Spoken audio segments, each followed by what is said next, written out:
Assalamualaikum warahmatullahi wabarakatuh. Perkenalkan, nama saya Dian Amelina sebagai moderator berjalannya presentasi kelompok 7 dan juga 8 dari hasil observasi mengenai sistem pendidikan di sekolah umum dan juga sekolah keagamaan. Sebelum memulainya, izinkan saya memperkenalkan anggota kelompok kami. Yang pertama ada Aurin Estu Elisia, yang kedua Dian Amelina, yang ketiga Marcia Angela Khoir, yang keempat Nuraya Yulias Widawati Wardana, yang kelima Olivia Margareta Sihotang, dan yang terakhir ada Cecilia Maulinda. Baik, di sini saya akan menjelaskan mengenai sistem pendidikan yang akan menjadi dasar pemahaman awal sebelum kita masuk lebih dalam pembahasan hasil observasi kami. Jadi, sistem pendidikan itu apa sih? Sistem pendidikan adalah suatu keseluruhan komponen, struktur, dan proses yang saling berkaitan dan bekerja sama untuk menyelenggarakan kegiatan pendidikan secara terarah dan terpadu agar tujuan pendidikan dapat tercapai. Di dalamnya terdapat unsur tujuan, kurikulum, pendidik, peserta didik, metode, sarana prasarana, manajemen, serta aturan-aturan yang mengatur jalannya proses pendidikan. Sistem pendidikan memastikan bahwa seluruh kegiatan belajar berlangsung secara terencana, terorganisasi, dan berkelanjutan sehingga mampu mengembangkan kemampuan karakter dan juga potensi peserta didik. Jadi intinya, sistem pendidikan ini sebuah kesatuan unsur-unsur dan juga komponen yang akan memastikan proses belajar dan mengajar itu berjalan secara efektif sehingga dapat mencapai tujuan pendidikan dan juga potensi peserta didik yang optimal. Nah, yang selanjutnya itu adalah tujuan pendidikan, di mana pendidikan itu merupakan sebuah sarana atau jembatan bagi manusia untuk bisa mengembangkan potensi dirinya melalui proses pembelajaran yang dia dapatkan. Nah, pada Undang-Undang Dasar tahun 1945, pasal 31 ayat 1 itu disebutkan bahwa setiap warga negara itu berhak untuk mendapatkan pendidikan. Nah, dari pasal tersebut itu sudah membuktikan bahwa memang pendidikan itu merupakan hak bagi setiap individu dan setiap individu itu berhak untuk mendapatkan pendidikan yang layak. Nah, dengan adanya pendidikan itu diharapkan selain manusia bisa mengembangkan potensi dirinya, individu tersebut juga diharapkan dapat melahirkan generasi-generasi penerus bangsa dengan pribadi yang cerdas dan berkualitas yang kedepannya nanti itu dapat memajukan bangsa dengan sebaik mungkin. Yang selanjutnya ada sistem pendidikan di Indonesia. Salah satu temuan penting di lapangan adalah proses transisi kurikulum yang tidak instan. Contohnya di SDN Mulia Agung 1. Transisi dilakukan secara bertahap, dimulai dari kurikulum 2013 beralih ke model kurikulum campuran pada tahun 2022. Hingga akhirnya pada tahun 2024 sepenuhnya menggunakan kurikulum merdeka. Transisi yang bertahap ini sangat penting karena memberikan kesempatan bagi pendidik dan peserta didik untuk menyesuaikan diri dengan mekanisme pembelajaran yang baru, sehingga proses adaptasi berjalan lebih terarah dan minim hambatan. Meskipun kurikulum merdeka memberikan manfaat berupa pembelajaran yang fleksibel dan berpusat pada siswa, implementasinya menghadapi tantangan yang berkaitan dengan pemahaman wali murid. Banyak orang tua masih berorientasi pada pola lama yang menekankan penilaian berbasis angka, seperti pada era ujian nasional, sehingga mereka seringkali belum memahami mengapa pembelajaran kini lebih fokus pada proses, proyek, dan capaian kompetensi. Sistem pendidikan di SDN Mulia Agung 1. SDN Mulia Agung 1 merupakan salah satu sekolah yang menggunakan perubahan kurikulumnya secara bertahap, dimulai dari kurikulum 2013 atau yang biasa kita sebut dengan 2013, lalu pada tahun 2022 menggunakan kurikulum campuran, dan pada akhirnya pada tahun 2024 hingga saat ini sudah sepenuhnya menggunakan kurikulum merdeka. Menurut Kepala Sekolah SDN Mulia Agung 1, dibandingkan dengan kurikulum 13, kurikulum Merdeka terbukti lebih efektif karena memberikan ruang pembelajaran yang fleksibel, berpusat kepada peserta didik, serta mengakomodasi keberagaman kemampuan, minat, dan gaya belajar siswa. Dengan pendekatan tersebut, kebutuhan siswa lebih terpenuhi dan dalam jangka panjangnya, bakat serta minat mereka dapat muncul dan berkembang secara alami. Namun, meskipun memberikan banyak manfaat, kurikulum Merdeka tetap ada tantangan di balik itu semua. Maka dari itu, keberhasilan kurikulum Merdeka tidak hanya ditentukan oleh kompetensi guru dan kesiapan sekolah saja, tetapi membutuhkan dukungan aktif dari wali murid. Implementasi kurikulum Merdeka diharapkan menghasilkan siswa yang lebih mandiri, kreatif, dan siap menghadapi perubahan zaman tanpa meninggalkan nilai-nilai karakter bangsa. Yang selanjutnya adalah sistem pendidikan di MTS KHM Said. Nah, dalam kurun 5 waktu terakhir ini, MTS KHM Said itu telah menerapkan 2 kurikulum yang berbeda. Yang pertama itu adalah kurikulum 2013 atau K13, dan yang kedua itu adalah kurikulum Merdeka, di mana memang pada awalnya MTS KHM Said ini menerapkan kurikulum 2013. Namun, mulai tahun ajaran 2022-2023, MTS KHM Said itu sudah mulai menerapkan dan berganti ke kurikulum Merdeka yang dimulai pada siswa baru kelas 7 tahun ajaran 2022-2023 sampai sekarang ini. Nah, sebagai sekolah yang berbasis agama, MTS KHM Said ini memiliki struktur mata pelajaran agama yang lebih lengkap dibandingkan sekolah negeri. Mengapa demikian? Karena jika kita semua tahu, pada sekolah negeri itu muatan pembelajaran agama hanya dimuat pada satu mata pelajaran saja, yaitu Pendidikan Agama Islam atau PAI. Namun, pada sistem pendidikan di MTS KHM Said ini, karena sekolah ini berbasis dengan sekolah agama, maka pembelajaran agamanya pun lebih mereka jabarkan dan lebih rinci lagi. Seperti selain pendidikan agama Islam, mereka juga ada pembelajaran Al-Quran dan hadis. Setelah itu ada pembelajaran fikih dan juga ada pembelajaran tentang sejarah Islam. Selain itu juga menurut dari narasumber kita, yaitu Kepala Sekolah MTS KHM Said atau Bapak Hanif, itu dijelaskan bahwa masing-masing dari kurikulum itu memiliki kelebihan dan kekurangannya masing-masing, di mana untuk kurikulum 2013 itu unggul pada penekanan pada aspek kognitif, afektif, dan psikomotor. Namun pembelajarannya itu cenderung kaku karena tidak ada kebebasan bagi siswa ataupun gurunya. Nah, sementara untuk kurikulum Merdeka sendiri itu dinilai lebih efektif karena memberikan ruang pengembangan perangkat ajar bagi guru serta memberikan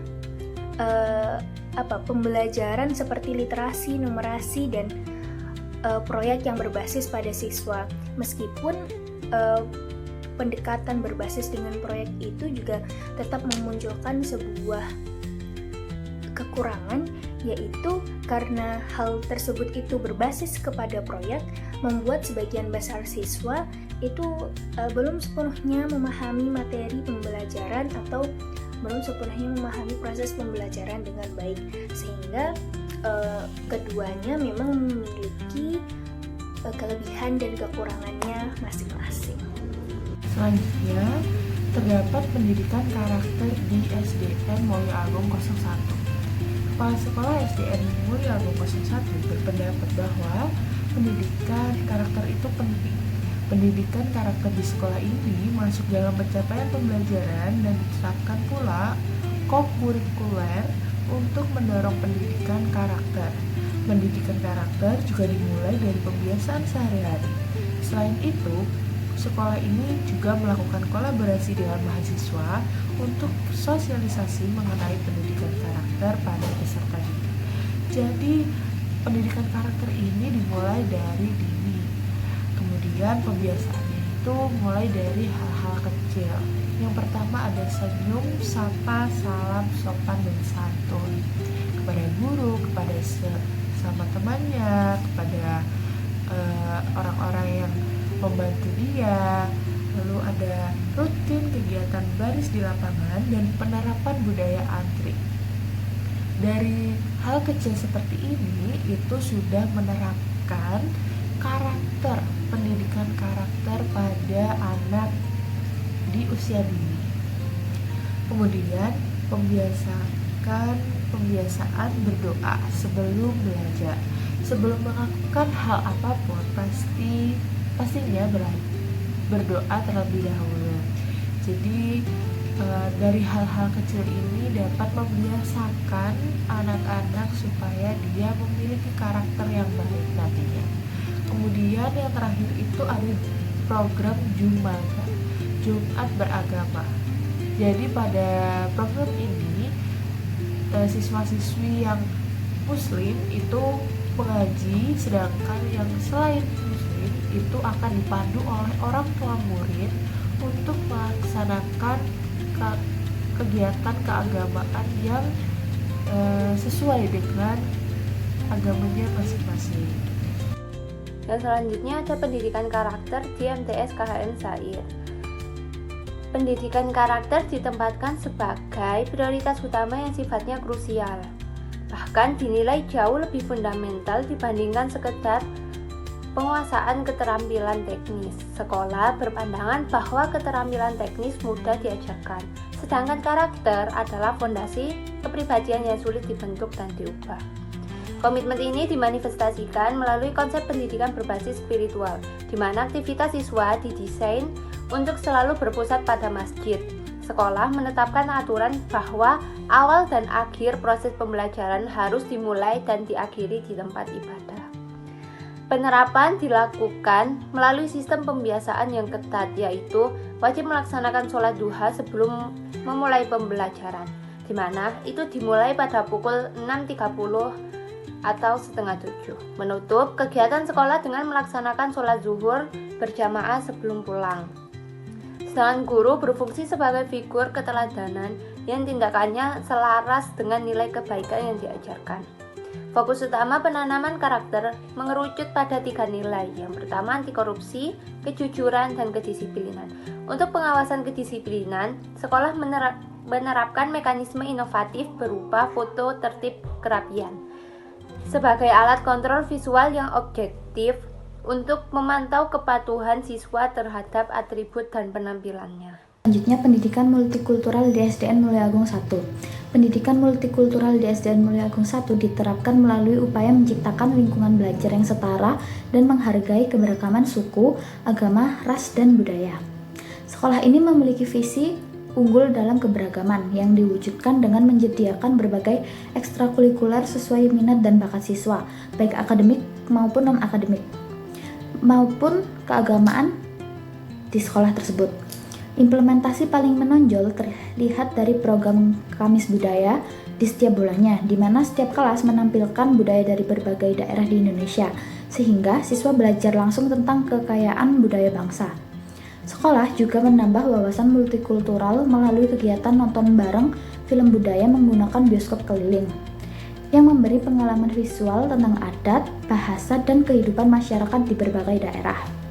Dengan rangkaian kegiatan ini, SDN Mulia Agung 1 berhasil membangun lingkungan belajar yang inklusif dan mendukung perkembangan potensi siswa sekaligus menumbuhkan sikap toleran dan apresiatif terhadap perbedaan. Pendidikan multikultural di MTS KHM Said. Nah, pendidikan keberagaman di MTS KHM Said ini berjalan sangat alami karena 40% siswanya berasal dari luar Malang dan tinggal bersama di pondok, sehingga mereka sudah terbiasa hidup rukun dan meski berbeda-beda daerah. Nah, pendidikan multikultural di dalam kelas sendiri, guru mendukung hal ini dengan sengaja membuat kelompok belajar campuran agar siswa saling kenal dan tidak pilih-pilih teman. Nah, semangat kebersamaan juga diperkuat lewat kegiatan OSIS dan pramuka yang melatih kekompakan siswa tanpa melihat asal-usul. Selain itu, melalui pelajaran seni budaya, siswa juga diajak mengenal dan menghargai tradisi daerah lain, sehingga tercipta suasana sekolah yang damai dan penuh ketoleransian. Selanjutnya, permasalahan dalam penerapan yang terjadi di SDN Mulyo Agung 01. Akar permasalahannya yaitu merupakan ketergantungan orang tua pada guru. Jadi, orang tua itu manut aja sama gurunya. Yang kedua, kurangnya peran aktif orang tua.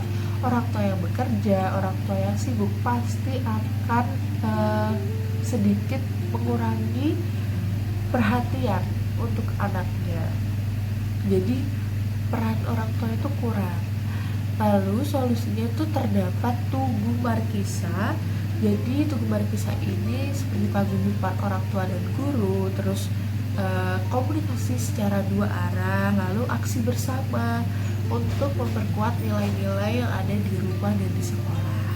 Kemudian manfaatnya itu beban guru tuh jadi ringan, lalu lingkungan belajar itu jadi mendukung, kemudian hasil pendidikan karakter itu optimal.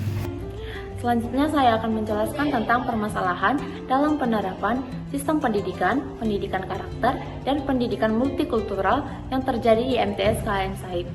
Permasalahan yang pertama yaitu kemajuan teknologi seperti adanya AI membuat guru kerepotan memilih dampak baik dan buruknya bagi siswa. Jadi di sini guru harus bekerja ekstra memfilter dampak negatif teknologi sekaligus memanfaatkannya sebagai media belajar digital. Permasalahan yang kedua yaitu para guru masih kaget dan belum siap sepenuhnya pindah ke kurikulum Merdeka yang baru. Jadi kesiapan guru belum merata dalam hal administrasi atau model ajar, asesmen diagnostik, serta tuntutan kreativitas agar relevan dengan generasi Z atau Gen Z. Permasalahan yang ketiga yaitu guru kesulitan menyeimbangkan materi karena kemampuan agama siswa yang lulusan dari SD dan MI berbeda jauh.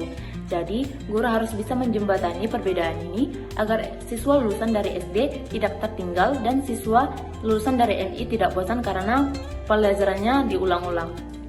Permasalahan yang keempat yaitu kurangnya alat bantu ajar membuat guru susah berkreasi sehingga terpaksa kembali mengajar dengan cara ceramah biasa.